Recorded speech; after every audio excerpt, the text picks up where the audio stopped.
Now, jallikattu, Tamil Nadu's variant of bullfighting, could be back in time for the state's Pongal celebrations in January. This even as Environment Minister Prakash Javadekar hinted that the sport, currently banned by the Supreme Court, could be back amid strong checks and balances. Now, the move is being seen as strategic from the BJP's perspective, with assembly polls in the state just around the corner, while Tamil Nadu's regional parties are also taking credit. Jude Sanith and Alexander Matthew bring you the politics. Union Environment Minister Prakash Javadekar has been enough to stir up excitement linked to Tamil Nadu's favourite sport, jallikattu. The traditional bullfight conducted during annual Pongal festivities in January.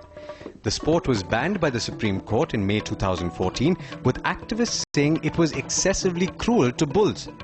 But now, with the centre hinting at its revival, politics has already begun, with both the AIADMK and DMK queuing up to take credit. For the last 2 years, we are trying to bring it back. Okay. There's nothing politics in this. We want to get it back to the people in South. In fact, it is the DMK party which introduced an act to ensure that jallikattu goes on, in spite of all this new rules and, the bull going into this endangered species and all that. Tamil Nadu ensured. But what happened in the ADMK government is that, they did not follow this checks and balances introduced by the Supreme Court. The DMK-led government tabled the Regulation of Jallikattu Act in 2009 to prevent cruelty to bulls. 2 years later, animal rights body PETA filed a writ petition with the Supreme Court alleging that the act was only on paper.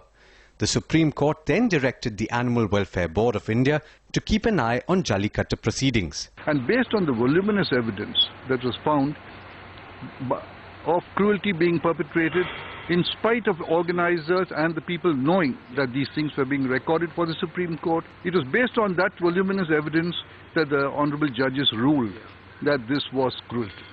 Experts say that the central government's strategy now will be to denotify bulls as performing animals, thereby removing them from the ambit of the order. The move will allow bullfighting to resume without contravening the Supreme Court ruling, all in the hope to capitalize on an emotive issue in an election year. With Jude Sanith in Chennai, in Mumbai, Alexander Matthew.